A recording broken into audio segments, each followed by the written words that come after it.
America की औरतों की तंजीम के एक लीडर ने कहा था कि मुसलमान बहनों को क्रीम लगाने की चेहरे में कोई जरूरत नहीं है, वो सिर्फ उनके पैगंबर ने जो 5 वक्त नमाज पढ़ने का आदेश दिया है वो 5 वक्त की नमाज पढ़ लें।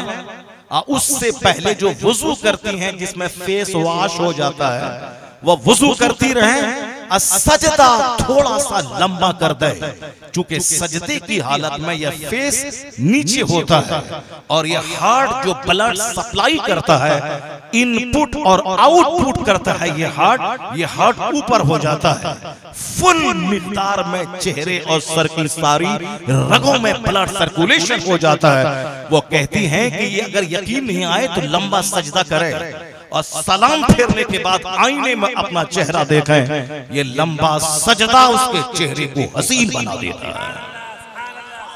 कोई क्रीम, कोई लैक्मी, कोई फेयर एंड लवली लगाने की कोई जरूरत नहीं। कोई ब्यूटी पार्लर में जाके 1 घंटा तक सजने सवरने, एक क्रीम लगाया फिर कपड़े से पोंछा, एक क्रीम लगाया फिर कपड़े से पोंछा, एक लगाया फिर पोंछा, एक लगाया फिर पोंछा, 1 घंटे तक वहां चेहरा पोंछवाने की कोई जरूरत नहीं है। वह सिर्फ 5 वक्त की नमाज पाबंदी से पढ़े और हर नमाज से पहले वुजू करे। वुजू में hand wash, face wash, leg wash सब है और नमाज ठहर कर पढ़े और सजदा थोड़ा लंबा कर दें। न चेहरे पे दाना निकलेगा, न चेहरा कभी फेडेड होगा, यह सजदा उसे हसीन और जमील बना देगा। ये बात तो हम कहते ही हैं, मगर अमेरिकन वीमेन काउंसिल की एक सरकर्दा लीडर मिसेस जेडी टीचर, उसने अपना रिसर्च बयान किया है कि नमाज जन्नत ले जाएगी, वह अपनी जगह है, मगर दुनिया में ये नमाज हुस्न और खूबसूरती भी अदा करती है। ये काफिर की समझ में तो बात आ गई कि नमाज खूबसूरती भी देती है, लेकिन मोमिन नहीं समझ पाया। मोमिन, यही वजह है कि मस्जिदें वीरान हो गई, जलसे हमारे उजड़ गए, मदरसे हमारे उजड़ गए। मोमिन को सिर्फ अभी माल चाहिए। काफिर को मैंने देखा अपनी आंखों से, अभी भी एयरपोर्ट पे देखा, वहां सब एक बड़ा बड़ा झोला होता है, उस झोले में 1-1 हजार वाला माला होता है। लोग नहीं देखे कि अंदर माला है, इसलिए उस झोले में ये हाथ घुसा देता, देखे होंगे आप। वो खास करके जैन लोग ज्यादा ये करते हैं और बुद्धिस्ट लोग उसमें हाथ घुसा देता है और ऐसे ऐसे आंख बंद करके अपना पढ़ता रहता है। हवाई जहाज में भी मैंने देखा पढ़ते थे। मैंने कहा ये हदीस पाक में तो हमारे लिए आया था कि जो 1000 बार दुरूद पढ़ेगा अल्लाह उसके बदन पे जहन्नम की आग को हराम कर देगा। वो खरा शरीफ में जो बाब है दुरूद का, उसमें हदीस ये पाक है, जो 1 बार पढ़ेगा 10 नेकी मिलेगी, जो 10 पढ़ेगा 100 नेकी मिलेगी, जो 100 बार पढ़ेगा 1000 नेकी मिलेगी, जो 1000 बार पढ़ेगा हर्रमल्लाहु जसदहु अलन्नार, अल्लाह ताला उसके बदन को जहन्नम की आग पर हराम कर देगा। हमारे बुजुर्गाने दिन देखे, हमारे नकीब साहब भी थक गए। हमारे हाँ जाहिर सी बात है, खाना नहीं खाए, जाना है खाना खाने के लिए, जाना है खाना खाने के लिए। तो अब महबूब जफर के टाइम में भूख नहीं लगी, सोहराब देवरियाई के टाइम में भूख नहीं लगी। अब जब एक बंदा कुरान हदीस सुनाने आया है तो भूख लगी। जब जाहिर सी बात है होना ही है, ये तो नेचर से भी बगावत नहीं कर सकता है ना। भूखा आदमी 4 घंटा रह सकता है, लेकिन उससे ज्यादा तो नहीं रह सकता। इसलिए हमें कफील अंबर से कोई शिकायत नहीं है। हमें शिकायत यह है कि जो सिस्टम हमारा है उस सिस्टम से शिकायत है। सिस्टम, चूंकि आदमी नेचर पेशाब लगेगा जाना होगा, पखाना लगेगा तो जाना होगा, आदमी को भूख लगेगी तो खाना पड़ेगा। अब आदमी ही तो है, बगैर खाए हुए कैसे बंदा रह सकता है। अब हमारे मेहमान आ रहे हैं और सब लोग आ रहे हैं, दस्तरबंदी का टाइम हो रहा है। मगर दस्तरबंदी से पहले मैं कुरान शरीफ की 5 आयतें पढ़ के सुनाना चाहता हूँ और उन 5 आयतों में कितनी बड़ी बड़ी बातें की गई हैं वो सारी बातें मैं आपके सामने रखना चाहता हूँ। उसके बाद ही दस्तरबंदी होगी, चाहे 5 बात बताने में 5 घंटा क्या ना हो जाए। माशाअल्लाह, सुभान अल्लाह। हाँ, बैठ जाइए। 5 बात बताने में 5 घंटे क्यों ना हो जाए। आप बैठेंगे ना, आप तैयार है ना? अब वो 5 मिनट में हो जाए, 5 घंटा में हो जाए, मगर वो 5 बातें आप सुन के आप जाएंगे। चूंकि जो बच्चा कुरान पाक पढ़ने वाला है, कुरान पाक पढ़ के हाफिज बना है, जो कुरान शरीफ उनको तोहफे में दिया जाएगा, हदिये में। इस कुरान शरीफ के अंदर क्या है उसी अंदर में से 5 बातें मैं आप तक पहुंचाऊंगा, उसको आप गौर से सुनिएगा। वो 5 बातें अभी जो मैंने आयत पढ़ी है, इसके अलावा वो 5 बात है, ये अलग से बात है। ये बात तो मैंने आपको समझाने के लिए कह दिया, इसमें जो कुछ कहा गया है। इसके बाद 5 आयत मैं पढ़ूंगा, उसको गौर से सुनना पड़ेगा। आपको सुनेंगे ना आप लोग सारे लोग मिलकर के? एक बार जोर से बोले सुभान अल्लाह, जोर से बोले ला इलाहा इल्लल्लाह मुहम्मदुर रसूलुल्लाह सल्लल्लाहु अलैहि वसल्लम। आज देखते हैं कि भोजपुरी हारता है या पूर्णवी हारता है। पूर्णिया का रहने वाला हूं मैं, पूर्णिया में कौन जीतने वाला है सबको मालूम है। तो पूर्णिया के मैं रहने वाला हूं और आप भोजपुर के रहने वाले, आप सोनपुर के इस पार के हैं और हम सोनपुर के उस पार के हैं। आप गंगा के इस पार के हैं और हम गंगा के उस पार के हैं। गंगा के उस पार वाले को आदमी समझता है कि जंगली है। हाँ, ऐसे होता है। गंगा के उस पार वाले को लोग गैर तरक्की याफ्ता कहते हैं और गंगा यानी अनडेवलप, और गंगा के इस पार के लोगों को तरक्की याफ्ता कहते हैं। लोग बोलते हैं, अब आदमी का मुंह है कुछ भी बोले। अमेरिका वाला बोलता हम सबसे बड़ा, इंडिया वाला बोलता हम सबसे बड़ा, चाइना वाला बोलता हम सबसे बड़ा, जापान वाला बोलता हम सबसे बड़ा, हिंदुस्तान में भी गुजराती बोलता हम सबसे बड़ा, उत्तर प्रदेश वाला बोलता हम सबसे बड़ा, कर्नाटक वाला बोलता हम सबसे बड़ा, चेन्नई वाला बोलता हम सबसे बड़ा, और हम बोलते हैं कोई बड़ा नहीं है, अल्लाह अकबर, अल्लाह ही सबसे बड़ा है। अल्लाह इज द ग्रेटेस्ट, अल्लाह सबसे बड़ा है। और जो अल्लाह की इबादत करे वही सबसे बड़ा है।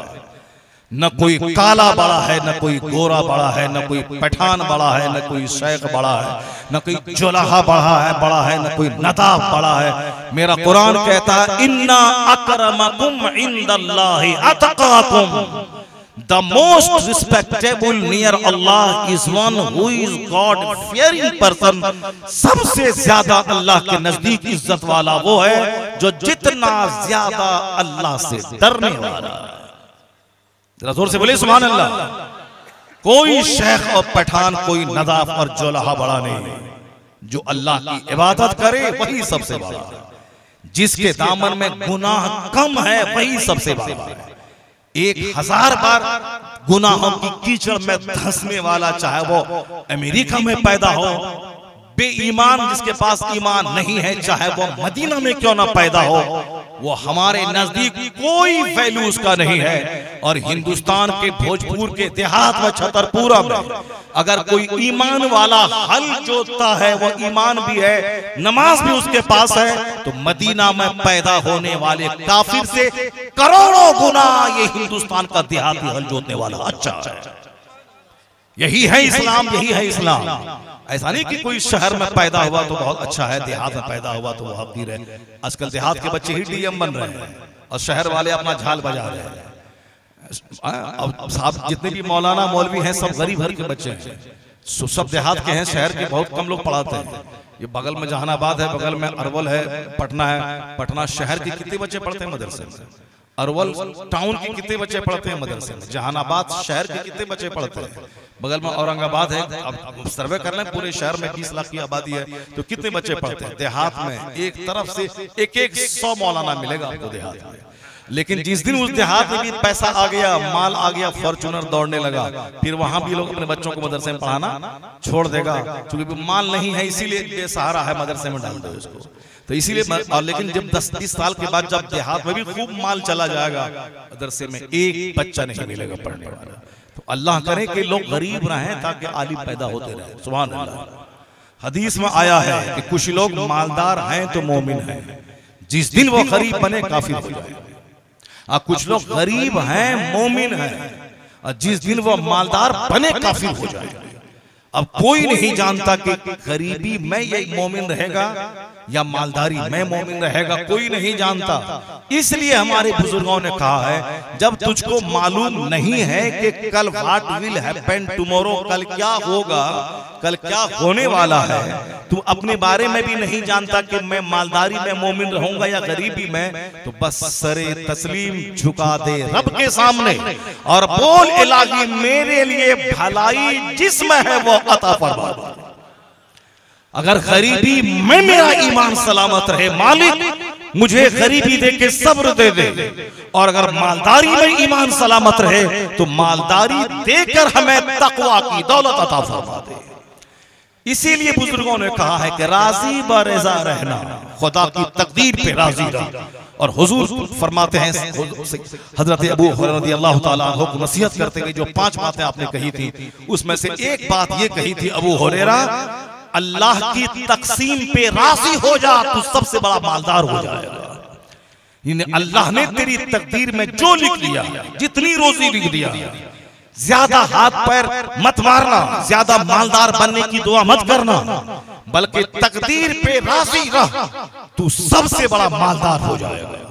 एक बाल्टी पानी पीने के बाद भी प्यास नहीं बुझे, बर्फ डाला हुआ पानी पी रहा है, प्यास ही नहीं, पीने में अच्छा लग रहा है मगर प्यास नहीं बुझ रही है, ये अजाब है अल्लाह की तरफ से, यह पनिशमेंट है कि पेट फट जाएगा उसका। एक बाल्टी पानी में बर्फ डाला हुआ है, पी रहा है, प्यास ही नहीं बुझ रही है, ये सजा है। एक गिलास पानी पिया, आसूदा हो गया, ये एक गिलास पानी वो 10 बाल्टी पानी पीने से बेहतर है। इसीलिए वो 1 रुपया जो हलाल से आया, अब बंदा उस पर सेटिस्फाइड है, मुतमईन है, वो करोड़ कमाने के बाद जो बंदा बेचैन होता है कि और चाहिए, वो सजा है। और 1 टाका देकर सबर दे दिया तो उससे बड़ा धनवान कोई नहीं, उससे बड़ा मालदार कोई नहीं। असल चीज है पेशेंस, असल चीज है कंटेंटमेंट, असल है तवक्कुल, असल है यकीन, असल है अल्लाह पर भरोसा। ये भरोसा खत्म होने की वजह से करोड़ों कमाने के बाद भी जानवरों जैसा आदमी करता है, कर्ज के बोझ में दबा है। जहां 1 टका था तो कोई तमन्ना नहीं थी, 1 करोड़ हाथ में आया तो अब मकान शहर में खरीद लेंगे, अब मकान शहर में खरीदेंगे, जमीन ये 10 बीघा का प्लॉट है, इसको खरीदेंगे, तो अब उसकी कीमत है 5 करोड़, ये इसके पास है 1 करोड़, मगर दिल में लालच है कि अब 1 करोड़ है तो जब जमींदार बन जाए, शहर में जमीन खरीद ले। ये शहर में जमीन खरीदने गया, वहां 1.5 करोड़ पैसा है, पास में 1 करोड़, मगर हिम्मत का था चलो कर्जा ले ले। अब कर्जा जहां लिया, मकान तो खरीद लिया, लेकिन ये 50 लाख जो कर्जा हुआ, उस कर्जा को अदा करने के लिए इसकी टोपी उसके सर पहनाता है, उससे लेकर के उसको पहनाता है, उससे लेकर उसको पहनाता है। तो अब जो इसी तरह करता रहा, जिसका कर्जा ना अदा उसे मुंह चुरा के भागता रहता है, फोन स्विच ऑफ कर देता है, जिसका कर्जा लिया उसकी गली से जाना छोड़ देता है। ये बुज़दिली की जिंदगी, ये कर्ज के बोझ में दब के ये मुंह चुराने वाली जिंदगी, और कर्ज की वजह से जहर खाने का जो इंतजाम ये कर रहा है, ये किसने कहा? हुजूर से हट के जीने की वजह से आग लगी है जिंदगी में, बेचैनी है, अदमे इत्मीनान है, हवस है, मजीद की हवस है। ये सजा है अल्लाह की तरफ से। जब 1 करोड़ दिया था तुमको मस्त रहना चाहिए, लेकिन ये 1.5 करोड़ का प्लान बना के भिखारी से बदतर हो गया कि एक भिखारी को 10 टका दिया, वो 10 बार दुआएं देता है, हम मस्त रहता है। इसको 10 लाख भी कर्जा देते हैं तो शुक्रिया तक अदा नहीं करता, जो उनको 50 लाख की जरूरत है, वो 10,000 से क्या होने वाला, 10 लाख से क्या होने वाला है। तो वो रुपया जो बेचैन कर दे, जो हवस जगा दे, उससे बेहतर है वो गुर्बत जिसमें बंदा सेटिस्फाइड रहे, जिसमें मुतमईन रहे। आज सारी दुनिया बेचैनी की आग में जल रही है, हवस और लालच की वजह से। अब दुनिया लौट के आके फिर वही कहानी पढ़ रही है कि नहीं, सब्र कीजिए, तवक्कुल कीजिए, पेशेंस रखिए, धैर्य रखिए, कनात कीजिए, contentment is the best happiness. America के लोग जब अरबपति जहर खा के मरने लगे, वहां के दानिश्वर कहते हैं contentment is the best happiness. Hindustan के अरबपति जब फांसी के फंदे पे पटना में लटक गए, तब यहाँ के दानिश्वर कहते हैं सब्र बहुत बड़ी दौलत है, सब्र रखिए, धैर्य रखिए, ज्यादा अपनी औकात से चादर मत फैलाइए, ज्यादा लालच मत कीजिए, वरना उसी कीचड़ में लथपथ होकर जहर खा के मरना पड़ेगा। तो जिस सब्र और कनात की बात आज दुनिया कह रही है, वही कनात की बात मुस्तफा ने 1400 साल पहले की है। इसलिए जब दुनिया तबाही का तमाशा देख के सच्चाई की तलाश में आएगी, कोई नहीं मिलेगा सिवाय मोहम्मद अरबी के। जब मुस्तफा का पैगाम दुनिया सुनेगी, तब लोग कहेंगे कि जहां हम भटक रहे थे, अब उम्मीद की किरण मुस्तफा की जाते गिरामी से मिलती जाएगी।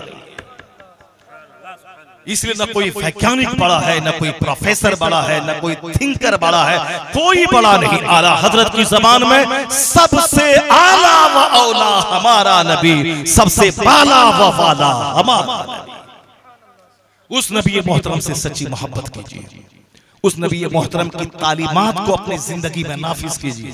सरकारे दो जहां की हदीस को अपने दीवार में लिख के रखिए और रोजाना उस पर निगाह पड़े और वहां से नई स्पिरिट लेकर अपने दिन भर के काम का आगाज कीजिए।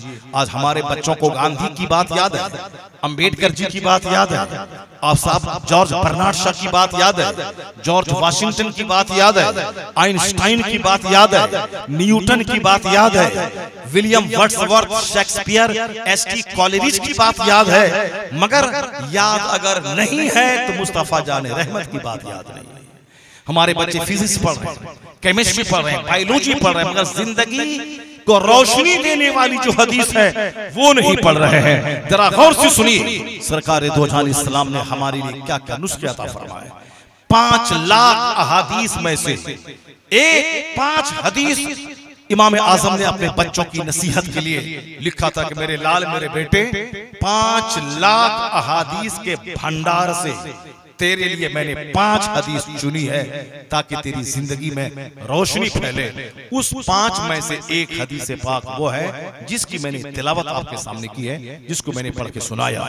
मैं उसका तर्जमा मैं ठहर के मैं भी करता हूं, लेकिन पहले वो बता देता हूं आपको कि इन्ना फी खल्क़िस समावाति वल अर्द वख्तिलाफिल लैलि वन नहार लआयातिल लिउलिल अलबाब अल्लज़ीना यज़कुरूनल्लाह क़ियामन व क़ुऊदन व अला जुनूबिहिम व यतफ़क्करून फी खल्क़िस समावाति वल अर्द रब्बना मा खलक़त हाज़ा बातिला सुब्हानका फ़क़िना अज़ाबन नार। इस आयत करीमा में क्या कहा? अल्लाह कहता है जमीन और आसमान की पैदाइश में तेरी आंख खुलने की बात है, रात और दिन के बदल बदल कर आने में तेरे लिए हिदायत है, आंख खुलने की बात है, अक्लमंदों के लिए नसीहत है। क्यों रात के बाद दिन आता है, दिन के बाद रात आती है? सिर्फ दिन ही होता तो जीना मुहाल हो जाता, सिर्फ रात ही रहती तो जीना मुश्किल हो जाता।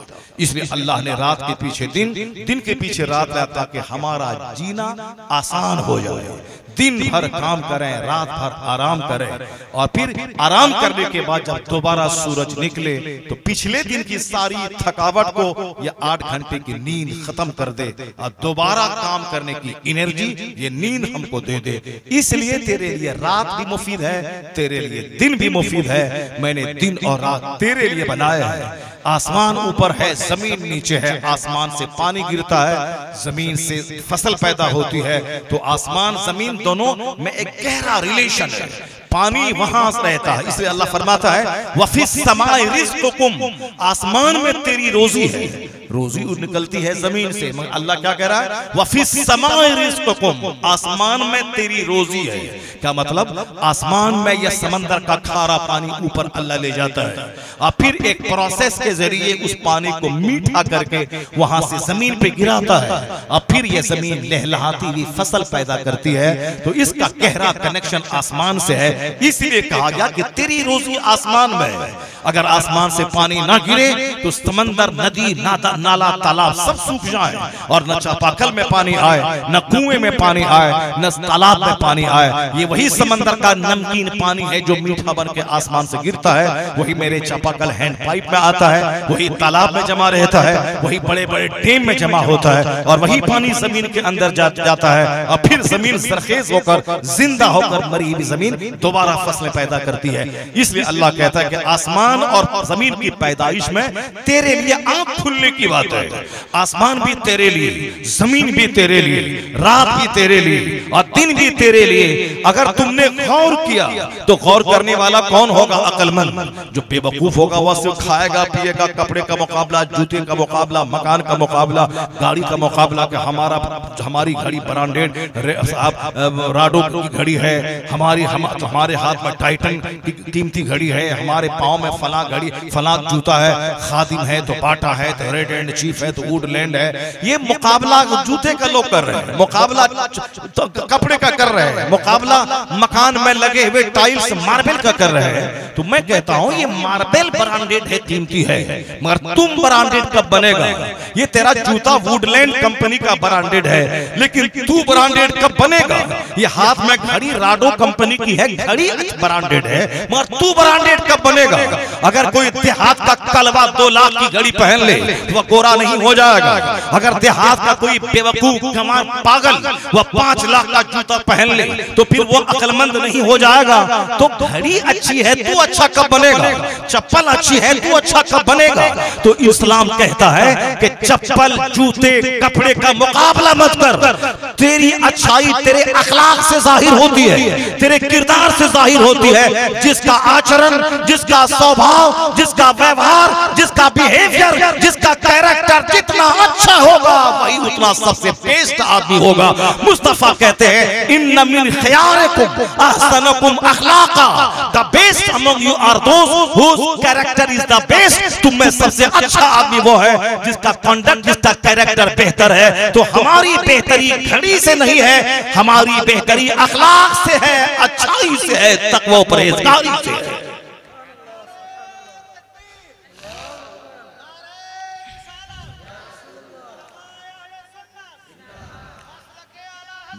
घड़ी, मकान, कपड़ा, दुकान, साहब मार्बल चमका रहा है, मार्बल अच्छा है, तुम अच्छा कब बनेगा? तेरे घर के बाथरूम में टाइल्स अच्छे लगे हैं, मगर तू अच्छा कब बनेगा? ना रहे टाइल्स, ना रहे मार्बल, लेकिन अगर अखलाक है, आदमियत है, ऑनेस्टी है, ईमानदारी है, तो उससे मुलाकात के लिए आसमान से फरिश्ते आते हैं। और अगर मकान, दुकान, गाड़ी, छकड़ा है, अखलाक अच्छा नहीं है, जानवर की तरफ बोल रहा है, घमंड का पुतला, घमंडी है, घमंड का पुतला है, आने वाले लोगों को अपने सामने उल्लू समझता है, किसी को सम्मान नहीं देता, गांव के सारे लोगों को गीदड़ समझता है, ये सब के सब मेरे सामने इसकी क्या औकात है? तो मालूम है वो तन्हा रहता है, कोई उससे मिलने नहीं आया, कोई उससे मुसाफा नहीं करेगा। ईद के दिन वह भैंस बन के अपनी कुर्सी पर बैठा रहेगा, कोई सलाम करने नहीं आएगा। इसलिए कि घमंडी का दोस्त नहीं होता है, दोस्त उसका होता है जो दूसरों को सम्मान देता है, जो दूसरों को इज्जत देता है। तो दूसरों को इज्जत देने वाला आदमी वो घमंड की पुतला बन के नहीं बैठता, दूसरों के घर जाता है, दूसरों को सलाम करता है, दूसरों को इज्जत देता है। तो जिसका अखलाक बुलंद हो उसके दोस्त रहते हैं, जिसका अखलाक नहीं है वो तन्हा बैठा रहता, आदमी उसका रिश्तेदार उसके पास नहीं आता है। लेकिन जो अल्लाह से डरता है, मखलूक की खिदमत करता है, दूसरों को अपने से अच्छा समझता है, सम्मान देता है, आदमी की भी भीड़ लगी रहती है, आसमान के फरिश्तों की भी भीड़ लगी रहती है। फरिश्ते उससे मुसाफा करने आते हैं, रास्ता चलते उससे मुसाफा करते हैं, फरिश्ते उससे मुलाकात करने आते हैं। जहां कुत्ता हो वहां फरिश्ता नहीं आता है, जहां तस्वीर हो वहां फरिश्ता नहीं आता है, जिस घर में कोई नापाक आदमी जुनूबी रहे वहां फरिश्ता नहीं आता। नापाक हुआ रात में, नहाएगा 2 बजे दिन में, तो जितना कदम वो चलेगा उस पर वो जमीन उसके लिए बद्दुआ करती रहेगी। इसलिए जैसे नापाक हुआ फौरी नहा ले। जहां जुनूबी हो यानी जो मोहतलिम रहे नापाक आदमी, वहां फरिश्ते नहीं आते। जहां कुत्ता पाला जाए वहां फरिश्ते नहीं आते।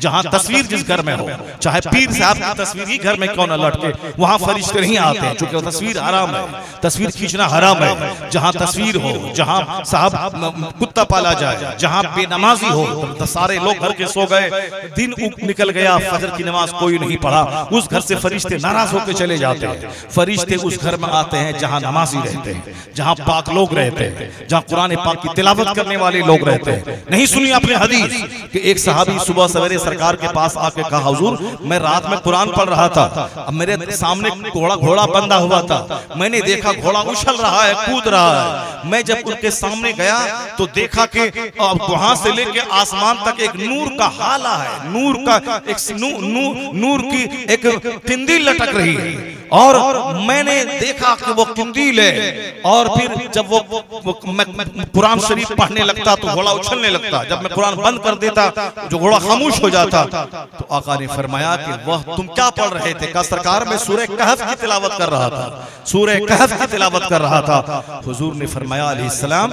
कि वो तुम्हारी तिलावत को सुनने के लिए आसमान से फरिश्तों की कतारें आ गई थी। उन फरिश्तों को देखकर तेरा घोड़ा उछल रहा था।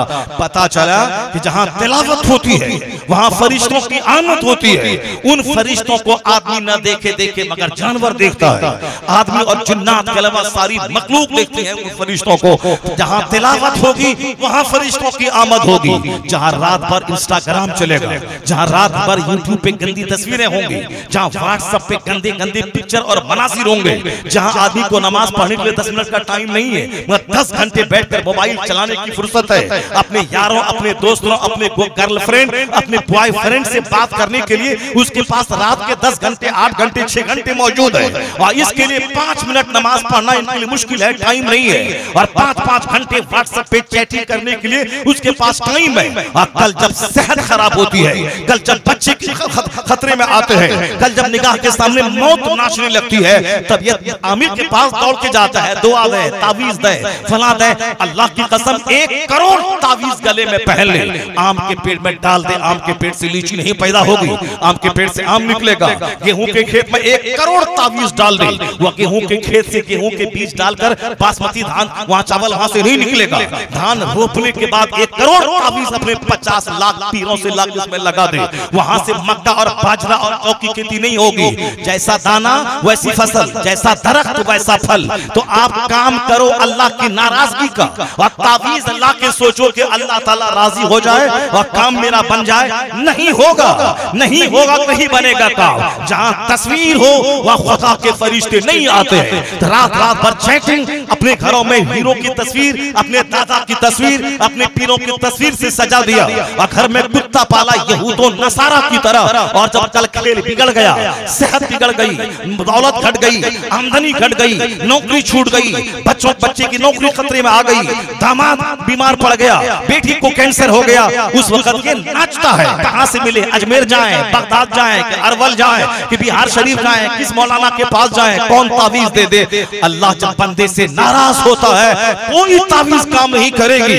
इसलिए हमेशा इस नाराजगी वाले काम से बचता रहा। फरिश्ते आएंगे कैसे, खुदा की रहमत उतरेगी कैसे, मुस्तफा राजी होंगे कैसे, वह काम करता रहा। मुस्तफा राजी होते हैं जिस घर में तकवा हो, जिस घर में सजदा हो, जिस घर में तिलावत हो, जिस घर में दुरूद हो, जिस घर में जिक्र हो, जिस घर में घर के मर्द औरत सारे लोग नमाज पढ़े।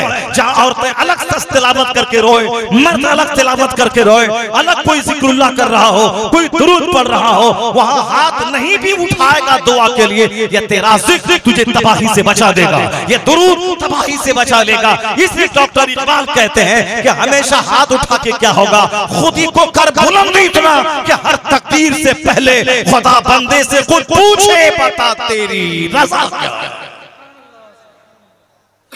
ये सारा खेल हमारा बिगाड़ा हुआ है, और हम कहते हैं अल्लाह कहां है, रसूलुल्लाह कहां है।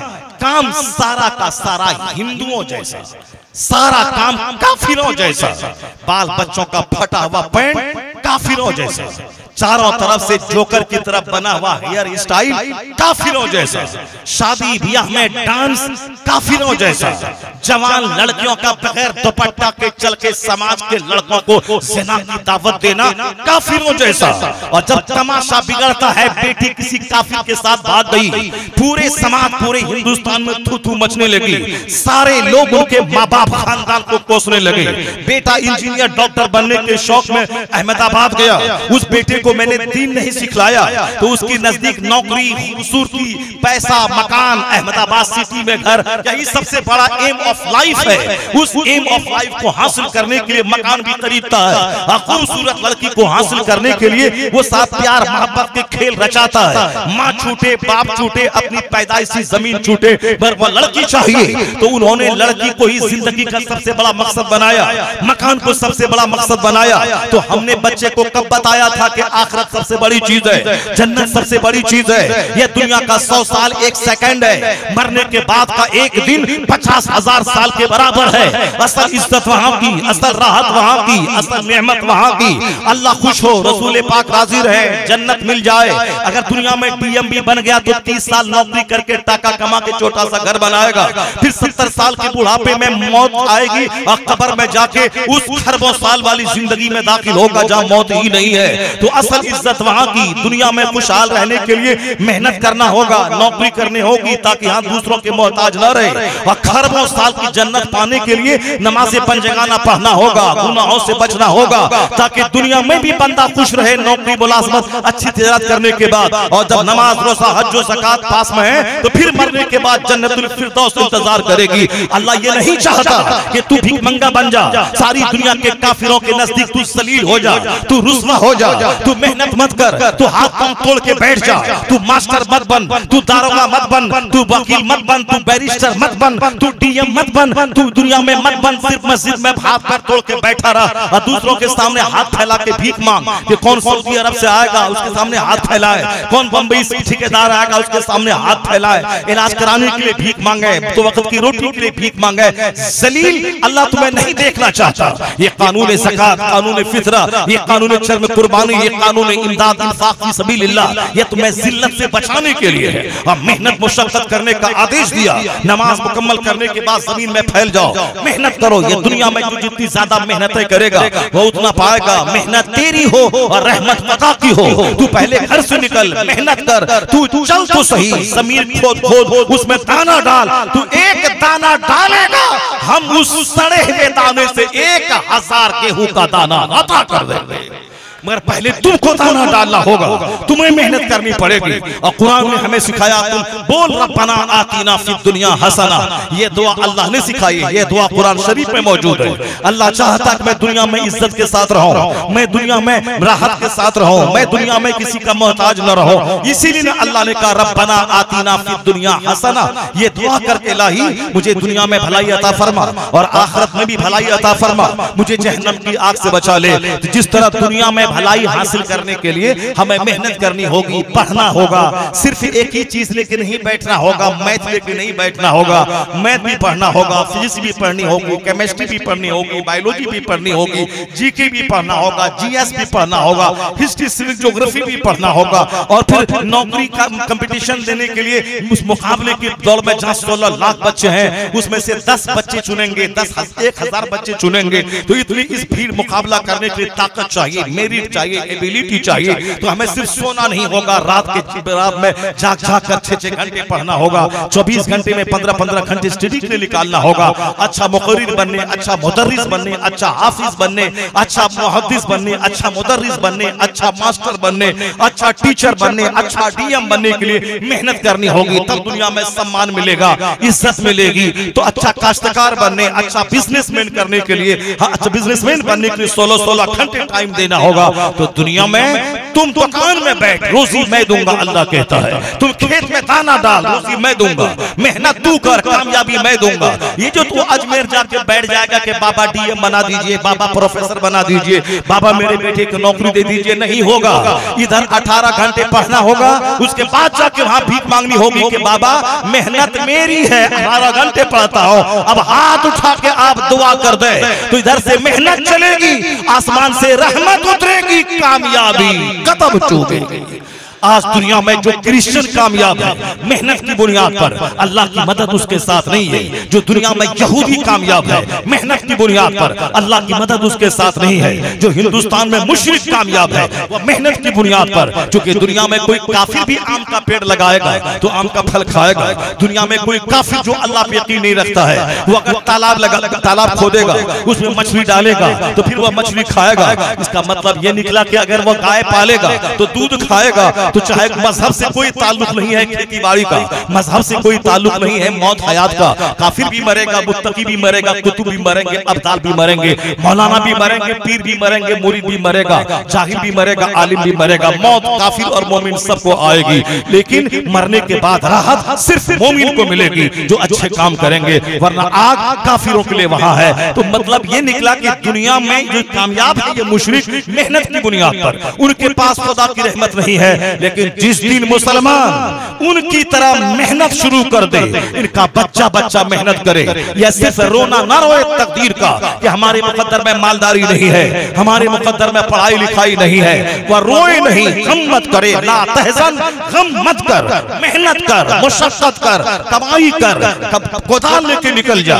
नहीं तू मुकेश अंबानी की तरह दुनिया भर में भ्रमण करेगा, तू अब मेहनत कर, घर से बाहर निकल, दूसरों के घर में जा, मजदूरी कर, शाम में 500 रुपए लेके आएगा, आटा भी होगा, मछली भी होगी, तेल भी होगा, उसी में फिर दोबारा दूसरे दिन जा, तो दूसरों के सामने 5 टका के लिए हाथ फैलाने से बेहतर है कि 8 घंटे मेहनत मजदूरी कर, 1000 रुपए लेके वहां से आ, ताकि तू भी मस्त रहेगा और तेरे चूल्हे में हलाल खाना बनेगा। तो जो मुशरिक आज कामयाब है मेहनत की बुनियाद पर, मरने के बाद वो सब जहन्नम जाएंगे अगर वो ईमान नहीं लाए। मोमिन के पास अगर ईमान है तो ईमान की बुनियाद पर जन्नत का फैसला होगा, लेकिन दुनिया में अगर मेहनत नहीं करेगा तो वह भीख मांगेगा, दूसरों के सामने जलील होगा, उनके बाल बच्चे उनको गाली देंगे कि मेरा बाप कोड़ी था जो काम नहीं किया, मुझको किराए के घर में छोड़ दिया, अपना एक छोटा सा आशियाना बना के मुझको नहीं दिया, उन्होंने मेहनतें नहीं की। हाँ, खूब मेहनत करने के बाद नहीं हुआ तो वह माजूर है, लेकिन मेहनत नहीं कर, बैठे बैठे रास्ते देखता रहा कि जमीन से कोई सोने की हांडी निकल जाए, आसमान से सोने की बारिश हो जाए। ऐसा नहीं होता इस दुनिया में कि इंतजार करे आसमान से बारिश हो जाए सोने की और जमीन से मेरे घर से सोने की हांडी निकल जाए, ऐसा नहीं होता। बेशुमार लाखों लोग इसी इंतजार में मर गए, उनका बदन सड़ गया कब्र में, लेकिन हांडी जमीन से नहीं निकली। लेकिन जिसने मेहनत की, मुशक्कत की, जिन्होंने पत्थर तोड़कर वहां से फसल पैदा की, उन्होंने सोना खरीदा, बीवी को 1 करोड़ का सोना दिया, उन्होंने घर बनाया, जमीन खरीदी, मकान बनाया, शहर में देहात में 1 एकड़ जमीन पे फार्म हाउस कायम किया, जिसने मेहनत की, रात की नींद कुर्बान की। तो अगर मेहनत करेगा मोमिन, यहाँ भी खुश रहेगा, दूसरों को देगा, भाई को देगा, माँ को देगा, बहन को देगा, रिश्तेदार को देगा, बीमार को देगा, माजूर को देगा, कमजोर को देगा। पैसा रहेगा, हज करके मक्का मदीना देखेगा, रमजान में उम्रा जाएगा, अजमेर जाएगा, बरेली जाएगा, बगदाद जाएगा, बैतुल मक़दिस देखने जाएगा। पैसा नहीं रहेगा तो अरवल भी नहीं जा पाएगा, जहानाबाद नहीं जाएगा, दूसरों के सामने भीख मांगेगा। अल्लाह नहीं चाहता कि तू भिखारी बन जा यहाँ, अल्लाह चाहता है कि तू यहाँ खुशहाल रह, अच्छी जिंदगी गुजार, और जब मरे तो वहां जन्नत चला जा। दोनों जहान की कामयाबी कदम चूमेगी। सिर्फ इतना समझ ले कि दुनिया में खुशहाल रहने के लिए दुकान जाना होगा, खेत में जाना होगा, मेहनत करनी होगी, और जन्नत जाने के लिए मस्जिद जाना होगा, सजदा करना होगा। अगर कोई दुकान में गया यहाँ खुशहाली मिलेगी, मस्जिद गया तो जन्नतुल फिरदौस में खुशहाली मिलेगी।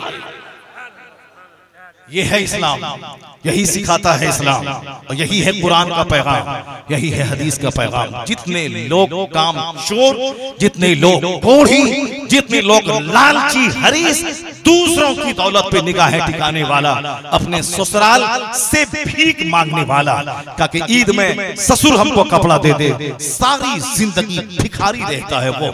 मैंने निगाहों के सामने देखा ऐसे लोगों को जो दूसरों के माल पे ललचाई निगाह टिका के रखे। वो हमको देगा, ससुर हमको देगा, साला हमको देगा, साली हमको देगी, हमारे रिश्तेदार हमको देंगे। सिर्फ देने लेने की आदत रखने वाला, उसका ज़मीर मुर्दा होता है, उसका चेहरा सूख कर छोटा हो जाता है, उसकी गैरत मर जाती है।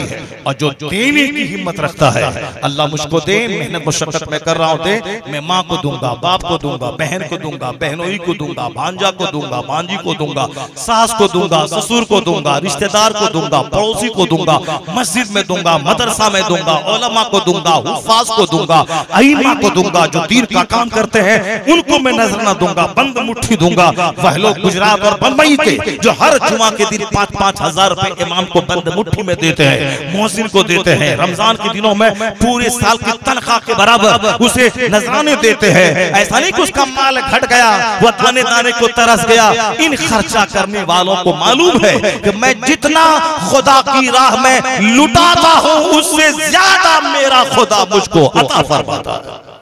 यही कानूनी कुदरत है। अगर मालदार बनना है, खूब खर्च कर, खूब सदकात कर, खूब मेहनत कर, अल्लाह तुम्हें देगा। तो अल्लाह ने मुझको ये दुआ सिखाया है कि दुनिया में भी अच्छाई की दुआ कर, अब मरने के बाद भी अच्छाई की दुआ कर। रब्बना आतिना फिद दुनिया हसना व फिल आखिरति हसना व क़िना अज़ाबन्नार। जिस घर में मेहनत नहीं है, मुशक्कत नहीं, वहाँ लड़ाई है, वहाँ झगड़े हैं, वहाँ साहब गुर्बत में बेशुमार भी बुराई आई, मालदार भी जहाँ दीन नहीं है वहाँ भी गीदड़ों और मुर्गा मुर्गी के लड़ने की तरफ वहाँ जिंदगी। और गुर्बत में भी अगर दीन नहीं है वहाँ भी जानवरों जैसी जिंदगी है। जहाँ दीन है, अगर 50 मंजिला मकान में दीन है वहाँ तिलावत है, वहाँ तहज्जुद है, वहाँ अरबपति की बीवी रात के आखिर लम्हे में उठ के तहज्जुद पढ़ के दुआ मांगती है, आंचल उठा के रो रो के भीख मांगती है। मालदारी है मगर तहज्जुद है, तकवा है, परहेजगारी है। और जहाँ गरीबी है, जबकि गरीबों के लिए बशारत मुस्तफा ने सुनाई,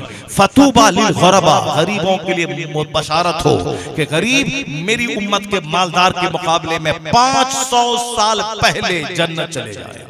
मेरी उम्मत के फुकरा, मेरी उम्मत के गरीब अमीरों के मुकाबले में 500 साल पहले जन्नत जाएंगे। कौन गरीब? चरस पीने वाला, अफीम पीने वाला, वो गली कुचे में साहब ताड़ी पीने वाला, कुत्तों की तरह लड़ने वाला, ज़िनाकारी में लीन और लथपथ रहने वाला, जहां बेहयायां बेशर्मियां चरम पे हो, उस वो गरीब नहीं।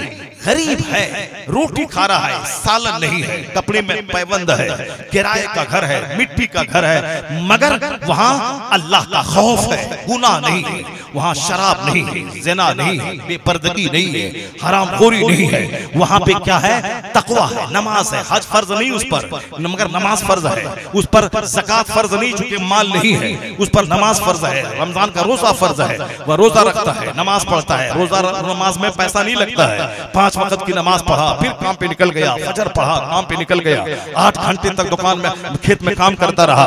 जोहर के टाइम में खाना खाना है, उसी में 10 मिनट टाइम निकाल के नमाज पढ़ लिया, फिर असर तक काम करता रहा, वापस घर आया, असर की 4 रकात नमाज अदा की, फिर बाजार सौदा सलफ के लिए गया, फिर वापस आया, मगरिब की नमाज अदा की, फिर बाल बच्चों के साथ बैठ के दीनी गुफ्तगू करता रहा, और फिर रात इशा की नमाज पढ़ा, खाना खाया, सो गया, उठा सुबह सवेरे फजर पढ़ा, फिर काम पे निकल गया। तो इशा की नमाज हमारे काम में रुकावट नहीं खड़ी करती है, मगरिब की नमाज काम में रुकावट नहीं खड़ी करती है। 5 टाइम जो नमाज का सिस्टम है, इतना बेहतरीन टाइम है कि उस टाइम में अगर हम अपने से रात का काम मोल ले लें, 24 घंटे खट जानवर की तरह, मुसहर की तरह खटते रहे, वो अलग बात है। लेकिन काम का बेहतरीन टाइम है फजर से लेके जोहर तक 8 घंटे, जोहर से लेके असर तक 3 से लेके 4 घंटे, ये काम का टाइम है। और रात आराम करने के लिए है। और जो एक दिन 16 घंटा काम कर लेगा, फिर वह 4 दिन उसको सोना पड़ेगा, बेड रेस्ट लेना पड़ेगा, तब जाके दोबारा काम के लायक होगा।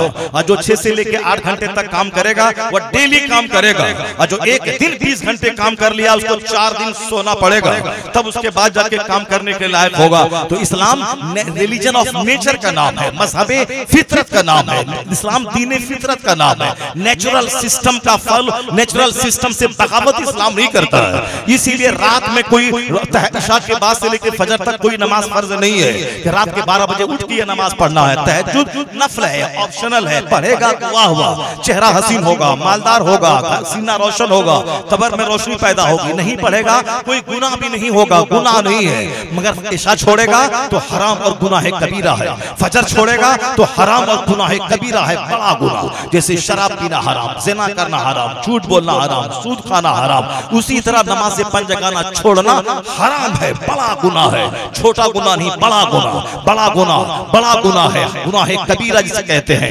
नमाज पढ़ना सबसे बड़ा फर्ज है, हज से बड़ा फर्ज, ज़कात से बड़ा फर्ज, रोजे से बड़ा फर्ज। रोजा तो साल में 1 महीना है, नमाज डेली है मरते दम तक। ज़कात जिस पर माल है उस पर है, गरीब पर नहीं। हज उस पर फर्ज है जिसके पास माल है, गरीब पर नहीं। मगर नमाज हर अमीर, गरीब, मर्द, औरत, शहरी, देहाती, बीमार, कमजोर, अपाहिज, लूला, लंगड़ा, खड़ा न हो सके बैठ के पढ़े, बैठ न सके लेट के पढ़े, मगर पढ़ना है।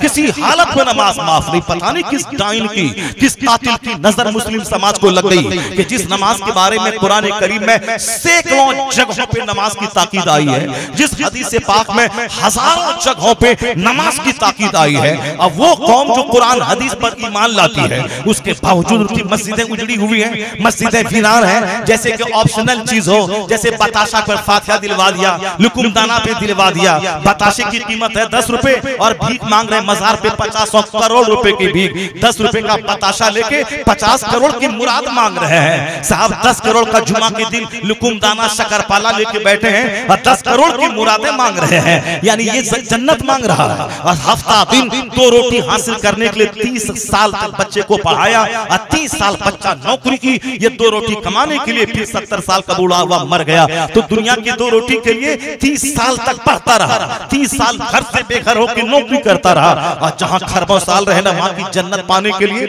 वहां सोने चांदी की ईंट का मकान पाने के लिए कोई ललक नहीं, कोई शौक नहीं। बस वह शकरपाला पे फातिहा दिलाया, जन्नत मिल जाएगी। मजार शरीफ पे लुकुमदाना लेके गया, करोड़ों का घर मिल जाएगा। साहब फातिहा दिला दी, गरीब नवाज गौसे आजम की नियाज दिलवा दी, अब ये जन्नत इसकी पक्की हो गई। किसने तुमसे कह दिया कि बताशा के फातिहा पे जन्नत पक्की हो गई, लुकुमदाना के फातिहा पे जन्नत पक्की हो गई? किसने तुझको कह दिया? अगर यही बात है तो दुनिया के बारे में वैसा रख कि नहीं जाएंगे दुकान पे, अल्लाह रोजी देने वाला है, घर में रोजी दे देगा, अल्लाह हमारे मुंह में दाना डाल देगा।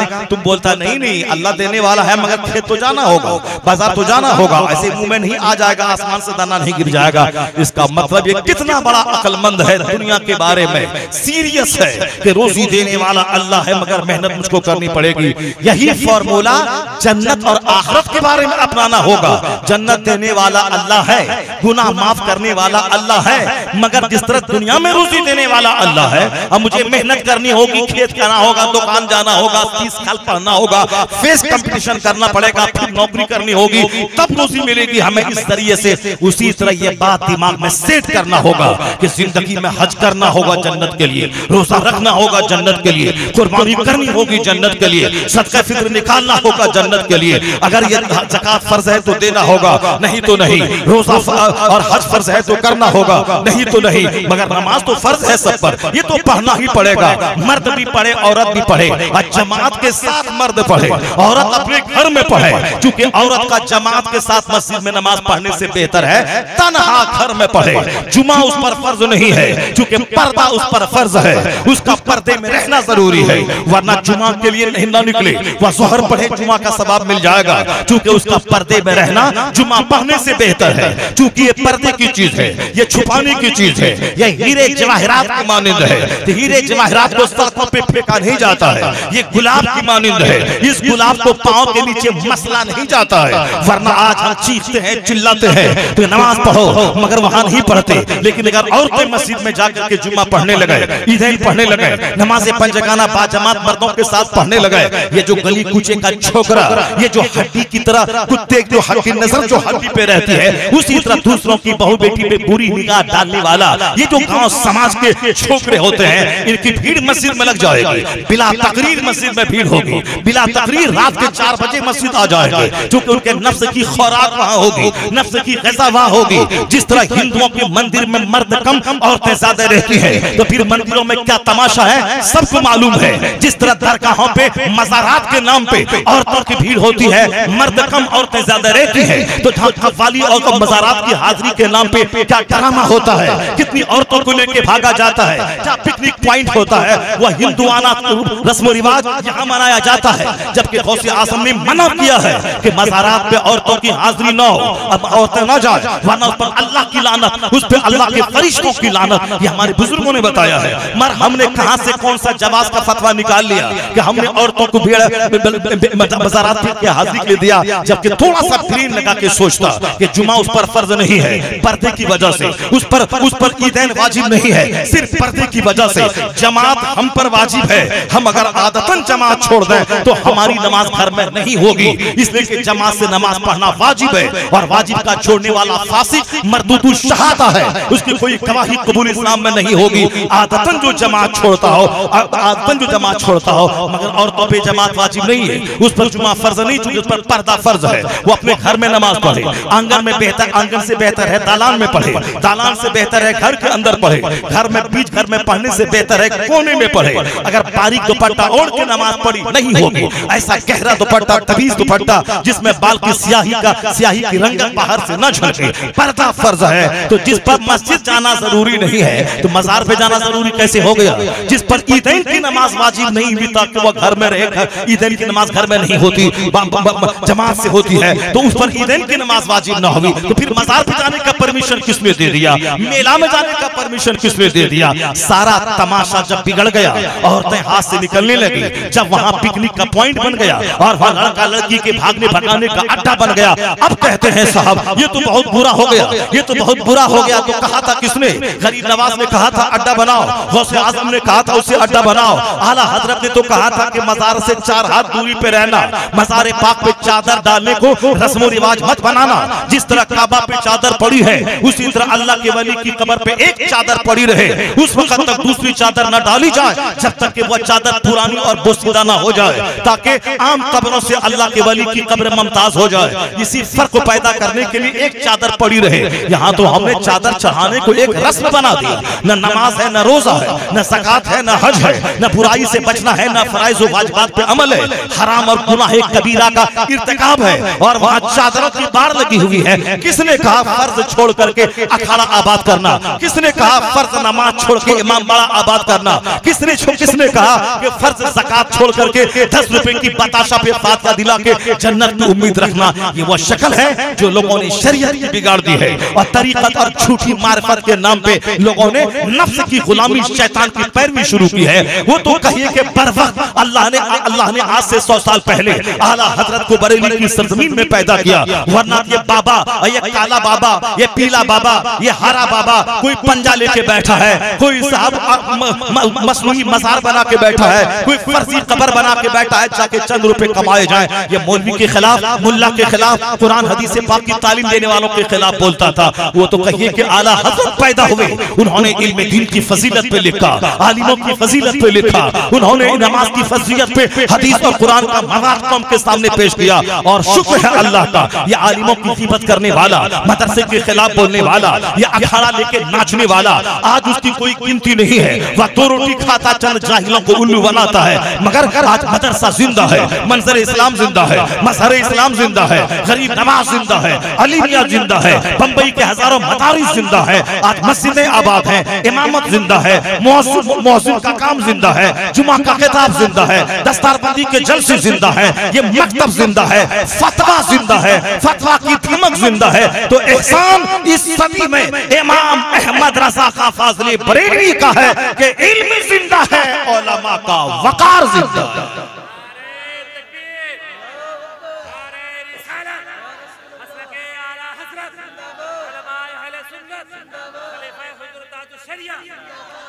जो अननेसेसरी चीज है, जो गैर जरूरी चीज है, उसका परित्याग कर दिया जाए, जो जरूरी है उसको माना जाए। अगर मालदारों के यहाँ सजदा है, ज़कात है, नमाज है, हज है, यहाँ भी वारे न्यारे पैसों की फरावानी, मरने के बाद भी जन्नत की सारी बहार है।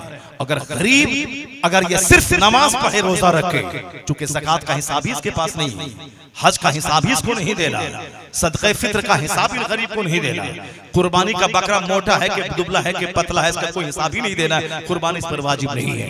इस पर जब कुर्बानी वाजिब नहीं, हज फर्ज नहीं, ज़कात फर्ज नहीं, जो फितरा वाजिब नहीं, तो इन सारे हिसाबों से बच गया। इसलिए हुजूर कहते हैं मेरी उम्मत के फुकरा मालदारों के मुकाबले में 500 साल पहले जन्नत चले जाएंगे। चूंकि इस बीच में मालदारों को रोक लिया जाएगा, नमाज का भी हिसाब दे, ज़कात का हिसाब दे, तेरी जमीन से फसल पैदा हुई 100 कुंटल और तुमने निकाला 50 केजी, ये बता दे, पूरा हिसाब जोड़ के बता।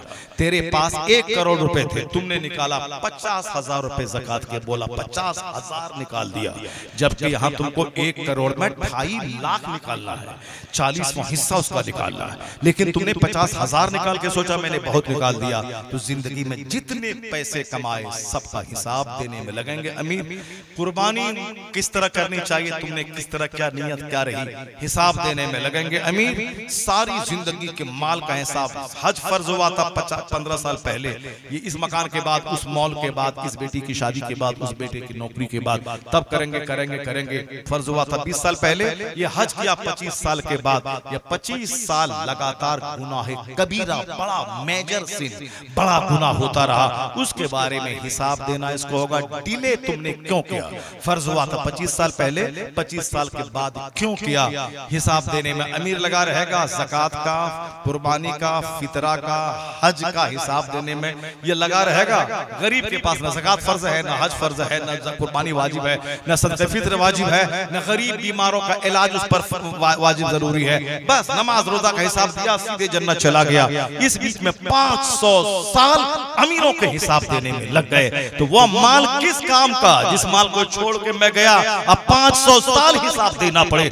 इसलिए गौसे आजम हमेशा हल्का फुल्का रहे, गरीब नवाज हमेशा हल्का फुल्का रहे, कुतुबुद्दीन बख्तियार काकी हमेशा हल्का फुल्का रहे, महबूब इलाही हमेशा हल्का फुल्का रहे, सरकार आला हजरत हमेशा हल्का फुल्का रहे, मुफ्ती आजम हिंद हमेशा हल्का फुल्का बाप के बनाए हुए मकान में रहे, मजीद दौलतों की हवस में जिंदगी नहीं गुजारी, 91 साल तक खल्क़े खुदा को नसीहत करते रहे, यहाँ तक कि 1.5 करोड़ लोग आपके हाथ पे तौबा करके सिलसिले क़दरिया में, रसिया में दाखिल हुए। तो जिन बुजुर्गों ने इस बात पर जिसकी निगाह चली गई, हुजूर मखदूम अशरफ जहांगीर सिमनानी, वो सिमना के तख्त के बादशाह थे, बादशाहत औलाद की मौत को लोग बर्दाश्त कर लेता, मगर सरदारी को नहीं छोड़ता है। मगर सरदारी को कोई त्याग दे अल्लाह के लिए, जहाँ हजारों नौकर गुलाम आगे पीछे सोने की मशाल लेके गुलाम खड़े हो, जहाँ सोने चांदी का तख्त हो और जहाँ हर चीज का ऐश हराम हो, लाहो लश्कर है, सब कुछ मौजूद है, उसको त्याग देना, यह वही त्यागेगा जिसके दिमाग में जन्नत समा जाए, जिसके दिमाग में आखिरत समा जाए, जिसके दिमाग में आखिरत का हिसाब समा जाए। इसलिए कुरान शरीफ के हर चैप्टर में जन्नत की बात, आखिरत की बात, क़यामत की बात, पुलसरात की बात, क़यामत आने की बात, आसमान जमीन के झड़ने की बात, दुनिया के विनाश होने की बात। कुरान में सबसे बड़ा टॉपिक आखिरत का है,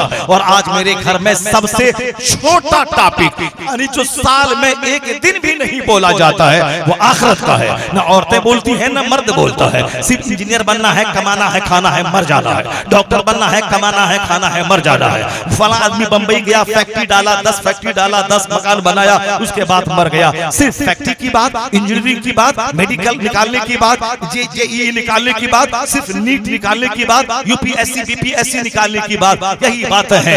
जिम्मता पता चला कि न नीट निकाल पाया, न बीपीएससी निकाल पाया, न यूपीएससी निकाल पाया, न जी भर के नमाज पढ़ पाया, न जी भर के रोजा रख पाया, पेंडुलम में झूलता रहा, न दुनिया मिली न आखिरत मिली। यहाँ भी मायूस, यहाँ मरने के बाद भी जहन्नम की खतरनाक आग।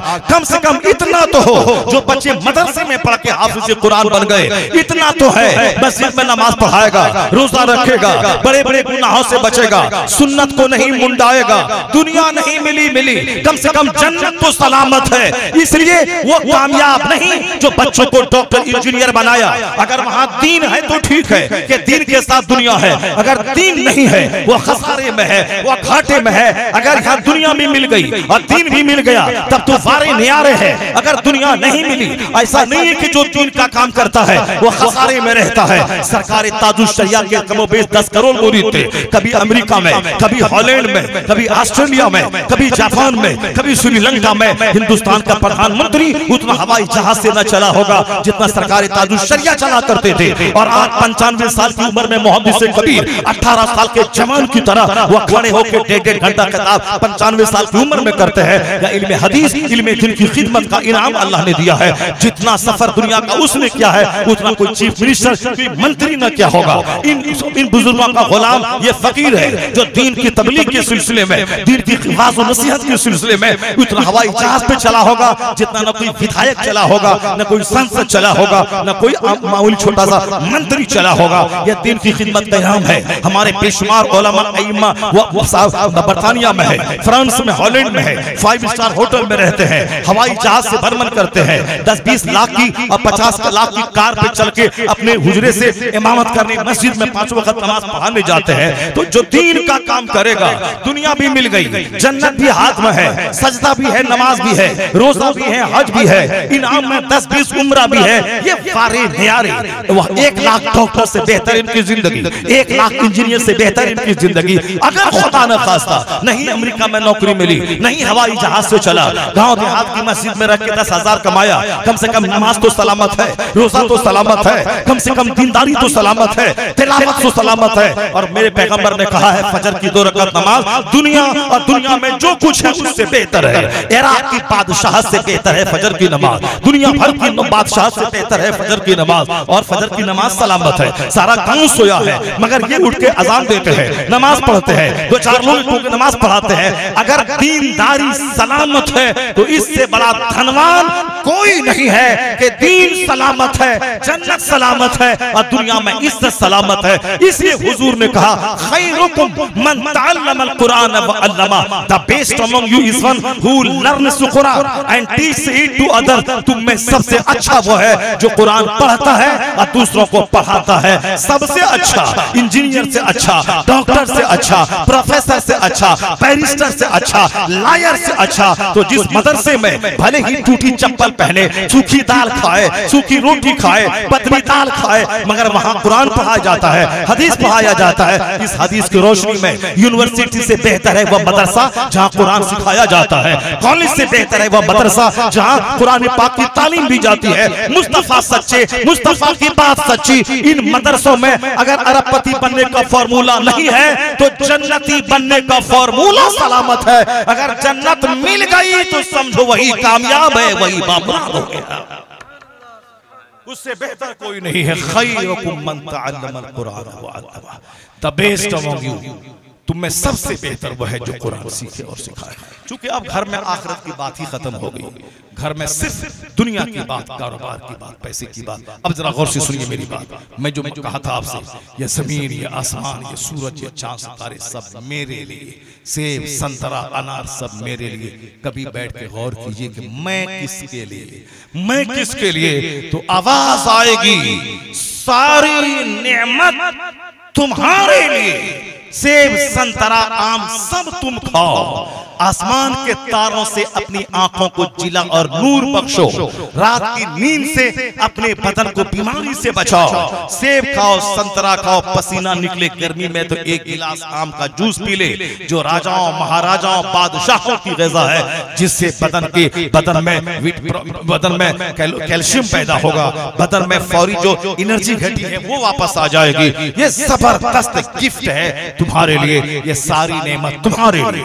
अनानास 50,000 बोतल का एंजाइम एक तरफ, एक अनानास में जो एंजाइम है, जो डाइजेस्टिव पावर उसमें मौजूद है, वो एंजाइम में नहीं, वो तमाम एंजाइम में अनानास का ही रस उसमें शामिल है। तुम अनानास खाओ, लहसुन कैंसर की बीमारी है तुम खाओ, प्याज नामर्दी का इलाज है तुम खाओ, पपीता इंटेस्टाइन आंख का शानदार इलाज है तुम खाओ, खीरा ये पेशाब पखाना मसाने की बीमारी का शानदार इलाज है तुम खाओ। ये गर्मी के जमाने में जमीन बेच कर कहते हैं कि राजा महाराजा वह तरबूज और खरबूजा खाते थे, बदन के घटते हुए पानी की क्षतिपूर्ति के लिए शानदार ग़िज़ा है। ये तुम्हारे लिए सारी चीजें हैं, और जिस दिन तुमने गौर किया ये सारी नेमत मेरे लिए, मैं किस काम के लिए, गाली गलौज देने के लिए, माँ बाप को मारने के लिए, आलिमों की ग़ीबत करने के लिए, समाज के बड़े बूढ़ों का अपमान करने के लिए, गली कूचे में हड्डी पे नजर डालने वाले कुत्तों की तरफ दूसरों की बहू बेटी को बुरी नजर डालने के लिए, रात भर बैठ के सिनेमा और व्हाट्सएप यूट्यूब पे गंदी तस्वीरें देखने के लिए हम इसीलिए पैदा हुए हैं। नहीं, जिस दिन तन्हाई में बैठ के गौर करेंगे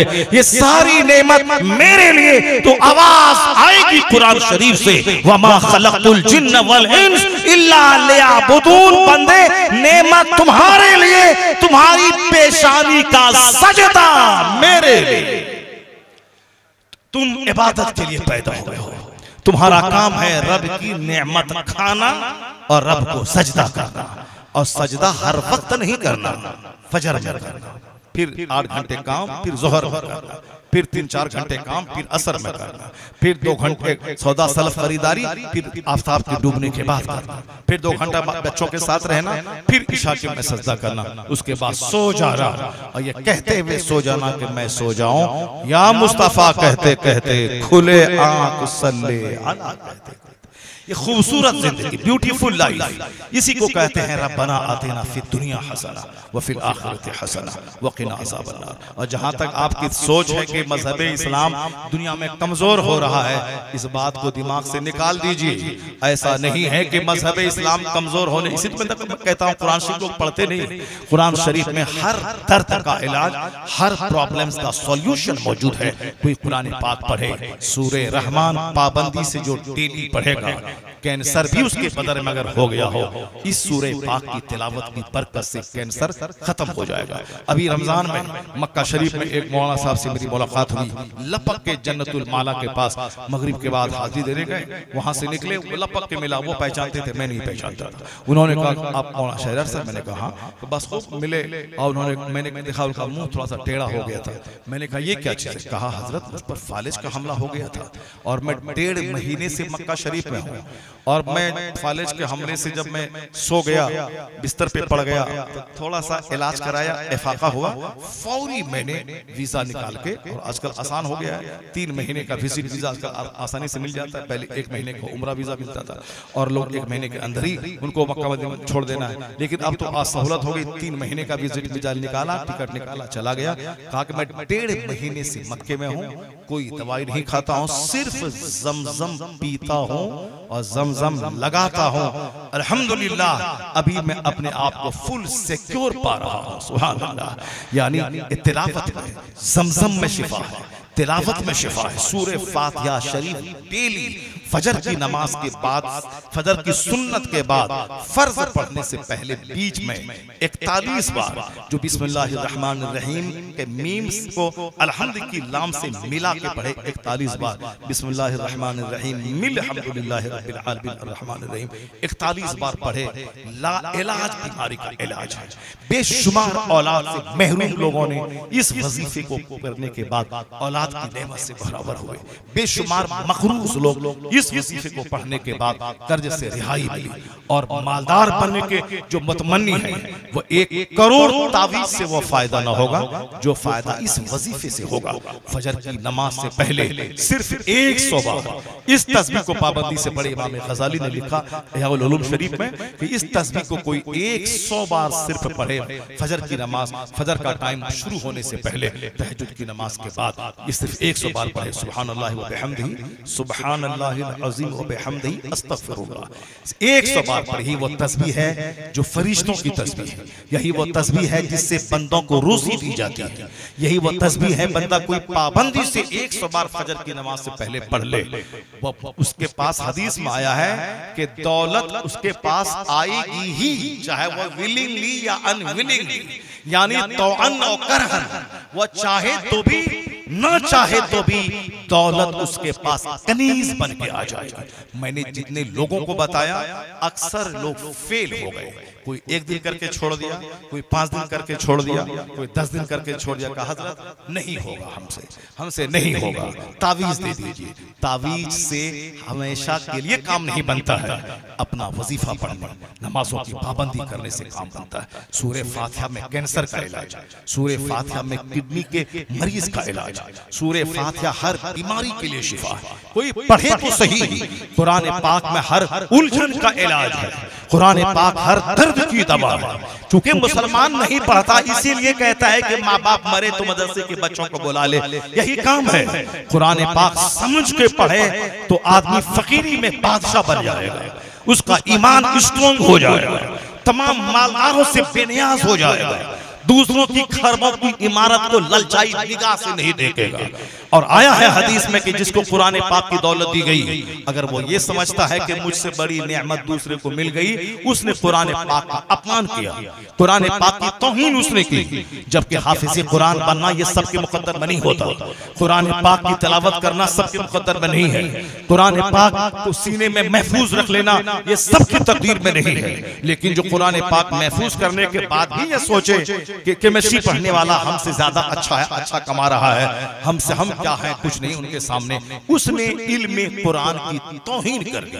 उसे इल्म कुरान हासिल ही नहीं करना था। जो इल्म कुरान हासिल करने के बाद ये समझ लिया कि फिजिक्स केमिस्ट्री बायोलॉजी पढ़ने वाला वो हमसे ज्यादा खुश नसीब है, उनको वो ढेर टका कमाता है, 1.5 लाख महीना कमाता है, 10 लाख का पैकेज सालाना उसको मिलता है, उसने इल्म दीन की तौहीन कर दी। और हदीस में आया है कि जो इल्म दीन हासिल किया और दूसरों को सिखाया, तो फिर वो जब रास्ते से चलता है तो दुनिया वाला, भले ही जो दुनियादार किस्म के लोग हैं, पैसे से दूसरों की अहमियत आंकते हैं, वो भले ही वैल्यू उसको ना दें, इनके पास कितना पैसा है, 10,000 महीना कमाता है, लेकिन जिनके पास दीन है वो जानता है कि हदीस में आया है, दूसरों को नेकी का पैगाम सुनाने वाला वो जब रास्ते से गुजरता है तो आसमान के तारे और दरख्तों के पत्ते, समंदर की मछलियां, यहाँ तक कि सुराखों की चूटियां, माँ बैन समाए वल अर्द, जमीन आसमान के बीच जो चीज है, सारी चीजें उसके लिए बख्शिश की दुआ करती है।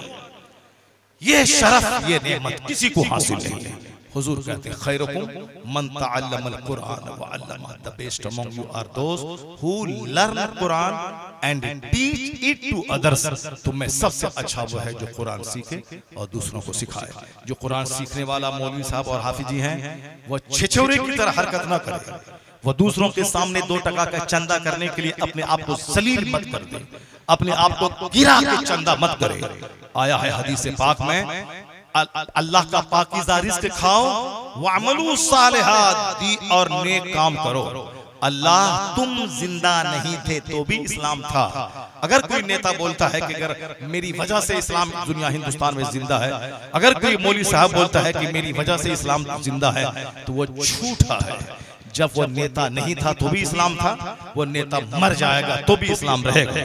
ये मौलवी साहब जो आज बोलता है कि मेरी वजह से मुसलमानों की इज्जत बाकी है, झूठा है। ये पैदा नहीं हुआ था तो भी इस्लाम था, ये मर जाएगा तो भी इस्लाम रहेगा। इसलिए ये मत बोल कि मेरी वजह से इस्लाम है, यह बोल के एहसान खुदा का कि जो मुझे इस्लाम की खिदमत करने के लिए चुन लिया।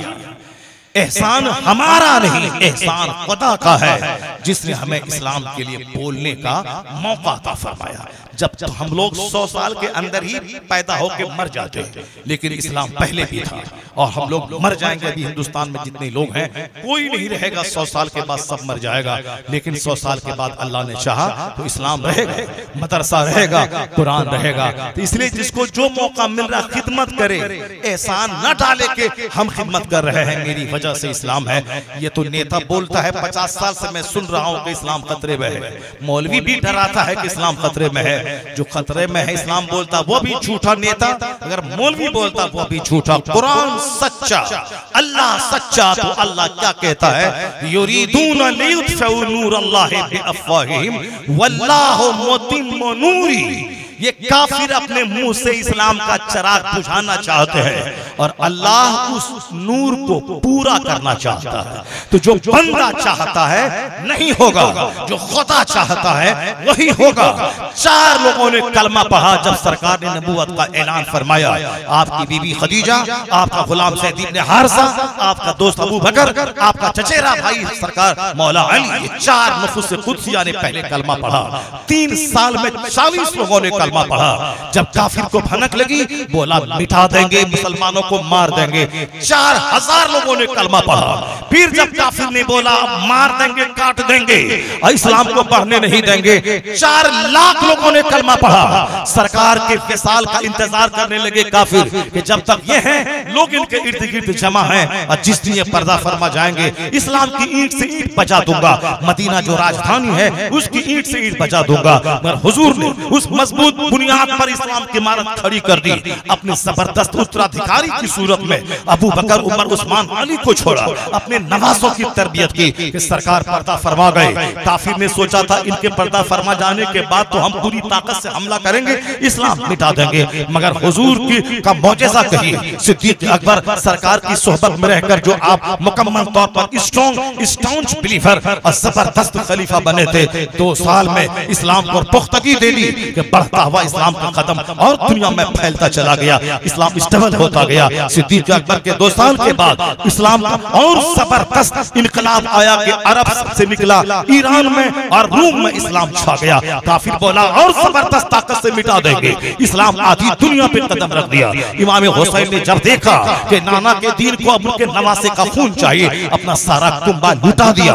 यजीदियत के सामने चापलूसी नहीं की, यजीदियत के सामने घुटने नहीं टेका, समीर का सौदा नहीं किया, गर्दन कटा दी। मैं उस पापी को हाथ नहीं दिया, मगर अल्लाह की खातिर जो गर्दन कटाता है अल्लाह ने वो बरकतें दे दी कि हुसैन के खून गिरने के बाद पूरी दुनिया में आंधी और तूफान बनकर इस्लाम फैलता चला गया। तो आज 200 करोड़ लोग जो जिसके नाम के साथ लफ्ज़ मोहम्मद जुड़ा हुआ है, ये मोहम्मद अहमद, मोहम्मद असगर, मोहम्मद फला या 200 करोड़ मोहम्मदी फौज आज की तारीख में दुनिया में मौजूद है। 1400 साल में इस्लाम मिटाने की तहरीक उभरती रही, दम तोड़ती रही, और हमने यही देखा जब जब दुश्मनी बढ़ी है मुस्तफा के गुलामों की तादाद में इजाफा होता चला गया है नूरे खुदा कुफ्र की हरकत पे खंदाजन फूकों से यह चिराग बुझाया न जाए। है नूरे खुदा कुफ्र की हरकत पे खंदाजन फूकों से यह चिराग बुझाया न जाएगा। इसलिए अपनी चिंता कीजिए कि मेरा कब्र में क्या होगा, मरते वक्त मेरी जबान पे कलमा होगा कि नहीं होगा, मैं जन्नत जाऊंगा कि नहीं जाऊंगा, मेरी नेकी और बदी जब तौली जाएगी, नेकी है 1 लाख, बदाई है, बुराई है 50 करोड़, क्या होगा उसका। तो इसकी चिंता कीजिए, इसकी फिक्र कीजिए। ज्यादा बड़बोलेपन से चौक चौराहे पे यहाँ वहाँ जहाँ तहाँ इस्लाम का फ्यूचर खतरे में है, मुस्तकबिल बड़ा अंधकार में है, ये सारी फालतू की बातें मत बोला कीजिए। इस्लाम अल्लाह का पसंदीदा दीन है, अल्लाह को कोई खतरा किसी से नहीं है, तो अल्लाह के पसंदीदा दीन को भी कोई खतरा नहीं है। यही मैंने 1400 साल की तारीख से सीखा है।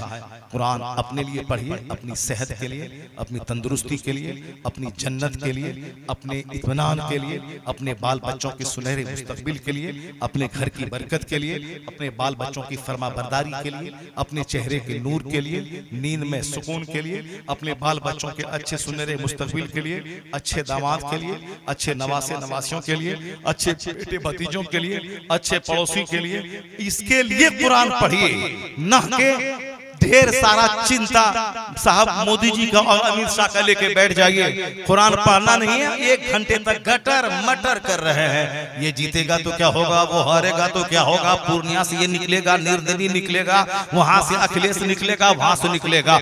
ये सारी बातें बंद कर दीजिए। नमाज, तिलावत, दुआ, दुरूद, अपनी जन्नत आखिरत की फिक्र कीजिए। हुकूम हमारा काम है अल्लाह की इबादत करना, और दुनिया चलाना किसका काम है? कुरान पढ़िए। कुरान क्या कहता है? कुलिल्लाहुम्मा मालिकल मुल्क तुतिल मुल्क मन तशा व तंज़िउल मुल्क मिम्मन तशा व तुइस्सु मन तशा व तुज़िल्लु मन तशा बियदिकल खैर इन्नका अला कुल्लि शैइन कदीर। अल्लाह कहता है सारे बादशाहों का बादशाह है वो खुदा, जिसे चाहता है सल्तनत देता है और जिससे चाहता है छीन लेता है। इसका मतलब सल्तनत देना अल्लाह का काम और सल्तनत छीनना अल्लाह का काम। तो अल्लाह का काम है दुनिया चलाना, अल्लाह का काम है बादशाहत देना, अल्लाह का काम है बादशाहत छीनना। आपका काम है अल्लाह की इबादत करना। आप अपना काम करें, अल्लाह अपना काम कर रहा है। और मेरा खुदा वो है जो फिरौन को 400 साल की हुकूमत देना भी जानता है, और जब उसके दिमाग में कीड़ा काटे और खुदाई का दावा करने पर तुल जाए, उसे समंदर में डुबा के उसका सारा सारा गुरूर तोड़कर उसे पानी में डुबा के मारना भी जानता है। मेरा वो खुदा है जो नमरूद को, मजदूर के बच्चे को इराक दुनिया का हाकिम बनाना भी जानता है। और जब खुदाई का दावा करे तो एक मामूली मच्छर से तड़पा के मारना भी जानता है। तो यह भी गिरह बांध कर रख ले, हुकूमत देना अल्लाह का काम, हुकूमत छीनना अल्लाह का काम। उसको मालूम है कैसे दुनिया चलाया जाएगा, किसके हाथ में सत्ता सौंपी जाएगी। हम तो इतना ही जानते हैं, अल्लाह किसी अहंकारी को ज्यादा दिन चलने नहीं देता, घमंडी को ज्यादा दिन टिकने नहीं देता। जो नमरूद को नहीं छोड़ा, जो फिरौन को नहीं छोड़ा, जो शद्दाद को नहीं छोड़ा, जो हामान को नहीं छोड़ा, जो यजीद को नहीं छोड़ा, वो आज के फिरौन को भी नहीं छोड़ेगा। वो हुकूमत देना भी जानता है और तड़पा के मारना भी जानता है। और इस्लाम दबता नहीं है। जो इस्लाम का दुश्मन होता है या तो जलील होता है या वही कलमा पढ़कर इस्लाम का कैडर बन जाता है। यही मैंने 1400 साल से सीखा है। तो आप ज्यादा चिकनी चपड़ी बातें मत कीजिए, अपनी आखिरत की फिक्र ज्यादा कीजिए। जो गैर जरूरी चीज है उसको जिंदगी से हटा दीजिए। मैंने वो हदीस पाक पढ़ी शुरू में, हुजूर ने क्या फरमाया, 5 लाख हदीस में से इमाम आजम ने जो अपने बेटे को 5 हदीस सुन के 5 लाख में से 5 बात अपने बेटे को कहा था। उस 5 में से एक बात यह थी, मिन हुस्न इस्लामिल मर तर्कहु मा ला यानी। एक मुसलमान के इस्लाम की खूबसूरती यह है कि गैर जरूरी चीजों को छोड़ दे। गैर जरूरी चीज है बीड़ी, गैर जरूरी चीज है सिगरेट, गैर जरूरी चीज है गुटखा। गैर जरूरी चीज जो जरूरी नहीं है जिंदा रहने के लिए, उसका परित्याग कर दे। गैर जरूरी दोस्ती, गैर जरूरी घूमना, गैर जरूरी कपड़ा, गैर जरूरी शादी ब्याह में खर्चा करना, गैर जरूरी यारी दोस्ती करना, गैर जरूरी घूमना, गैर जरूरी होटलबाजी, होटल में जाना, खाना पीना, जो अननेसेसरी चीज है। जरूरत को लीजिए, ख्वाहिशात को छोड़ दीजिए। ख्वाहिशात की कोई इंतहा नहीं है। एक सोफा 40,000 में भी हो जाता है, वही सोफा 40 लाख में भी होता है। अगर आपकी निगाह भटकती रही दूसरों के घर में जाने के बाद, ये झूमर, ये सोफा, ये शोकेस, तो फिर मर जाएंगे। अपना जो है वो भी आपको हकीर नजर आएगा। हुजूर कहते हैं, मिन हुस्न इस्लामिल मर, एक मोमिन के इस्लाम का हुस्न है कि गैर जरूरी चीजों को छोड़ दे। आज खाने पीने के लिए उतना परेशान नहीं है बंदा जितना वो डेकोरेशन के लिए, वॉल पुट्टी के लिए, पोटिको के लिए, ना मार्बल के लिए, टाइल्स के लिए जितना परेशान है उतना रोटी के लिए परेशान नहीं है। परेशानी सिर्फ गाड़ी के लिए, ख्वाहिशात पूरी करने के लिए, छोटी से बड़ी कार खरीदने के लिए, ये गैर जरूरी चीजों के लिए पागल पागल पागल है। इसीलिए अल्लाह ने छोड़ दिया। और हुजूर फरमाते, जो अपने पीछे दुनिया का गम लगा लेता है, चाहे वो किसी भी वादी में मर जाए, अल्लाह को उसकी कोई परवाह नहीं होती है। और जो अपने पीछे दीन का गम लगा लेता है, अल्लाह उसकी दुनिया का कफील और जिम्मेदार हो जाता है। जोर से बोले सुभान अल्लाह। ए बाबा कहां जा रहे हैं? 1 नंबर। हाँ जाइए। कितनी देर हम बोले तकरीर किए होंगे? हाँ 2:30 बजने वाले हैं। हाँ मतलब 12:30 बजे तक शुरू किया था, 2:30 हो गया, यानी कंप्लीट 2 घंटे हो गए। 5 बात जो मैं बोलना चाह रहा हूँ वो तो बोला ही नहीं। 5 बात है। हालांकि मैंने 3-4 आयतें पढ़ी हैं। अभी मैंने एक आयत पढ़ी, कुलिल्लाहुम्मा मालिकल मुल्क, अल्लाह का काम है दुनिया चलाना, आपका काम है इबादत करना। मैंने वा खलक़तुल जिन्न वल इंस की आयत पढ़ी, इन्न फी खल्क़िस समावाति वल अर्द की आयत पढ़ी, युरीदून लियुत्फ़िउ नूरल्लाहि बिअफ़वाहिहिम वल्लाहु मुतिम्मु नूरिही, मैंने वो पढ़ी।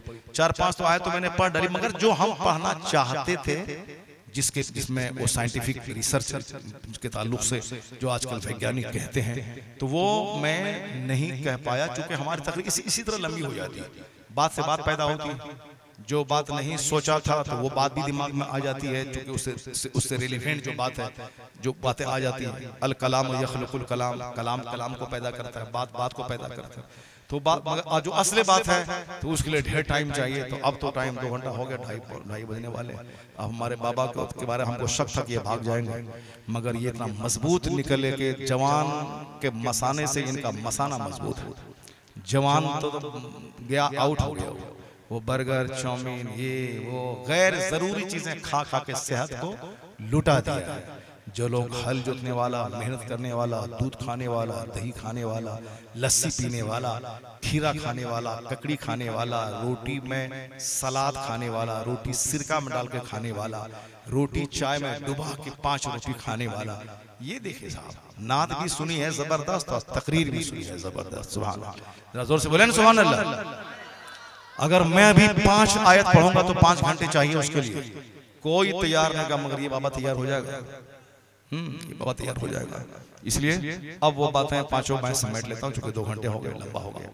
अब इधर सरबंदी भी होनी है और मुझको भी जाना है, चूंकि मुझको सुबह सवेरे वनडे भारत पकड़ करके कलकत्ता जाना है, कलकत्ता से आगे जाना है कल की तरफ। इसलिए जो छूट गया उसको अगले साल, क्या बोला साहब, बुलाएंगे ना सर, बुलाएंगे इंशाल्लाह। और अगले साल 9 बजे बैठाना है उसको। क्या बजे? 9 बजे। 9 से लेके 12, 3 घंटे। 9 से लेके 12, 3 घंटे तक। और आपको ये बोलना है कि पिछले साल जो 5 आयत आप पढ़ना चाहते थे कुरान शरीफ की, और उसको समझाना चाहते थे, वो 5 पढ़िए, वो 5 समझाइए। 3 घंटे का टाइम आपके लिए है। अगर ऐसा हो गया तो फिर मैं इंशाअल्लाह उल करीम वो 5 बातें आप तक मैं पहुंचाऊंगा। और आज भी मैंने 2 घंटे में कम बात नहीं पहुंचाई, हजारों बातें, बेशुमार बातें मैंने आप तक इशारे इशारे में पहुंचा दी है। अक्लमंद के लिए इशारा काफी है। जो बेवकूफ है उसके सामने तो पूरा दफ्तरे खोल के रख दीजिए, उसको क्या मालूम।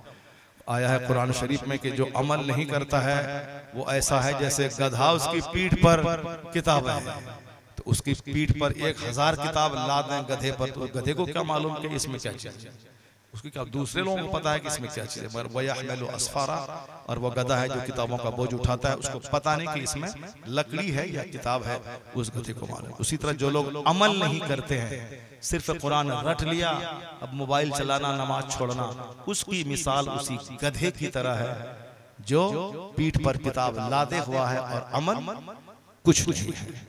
यहूद और नसारा उस गधे की तरह हैं जिस तौरात और इंजील पढ़ते हैं मगर अमल नहीं करते हैं। असल चीज है अमल करना, पढ़ना, अमल करना। जो हाफिज कुरान डेली पढ़े, उस पर अमल करे, जो कुछ उसमें हराम है उसको हराम समझे, तो उस हाफिज कुरान को घर में कोई बैठा दे, कुछ मत पढ़वाए, उनके कदम पढ़ने की बरकत से शरीर किस्म के जिन्नात भाग जाते हैं। हाँ, वो जो कुरान पढ़ा और अमल किया। मन क़रअल कुरान व अमिल बिमा फी, जिसने कुरान पढ़ा उस पर, बोले ना, क्यों नहीं बोल रहे आप तो बहुत गौर से सुन रहे हैं तकरीर, माशाअल्लाह। ये सब पढ़े लिखे लोग हैं सब। और पूरे 2 घंटे तक मैंने कोई कहानी सुनाई नहीं, कोई लतीफा मैंने बोला नहीं, सिर्फ काम की बातें मैंने पहुंचाई। और ये भी ताज्जुब की बात है कि काम की बातें सिर्फ 40 मिनट तक लोग सुनते हैं। लेक्चरर लोग कॉलेज में सिर्फ 40 मिनट बोलते हैं, क्योंकि 40 मिनट के आगे बच्चा सुन नहीं सकेगा, दिमाग अलाउ नहीं करेगा उसका। लेकिन ये हदीस कुरान की बात ही है कि लोग 2 घंटा तक सुन लेते हैं, 2 घंटे तक सुन लेते हैं।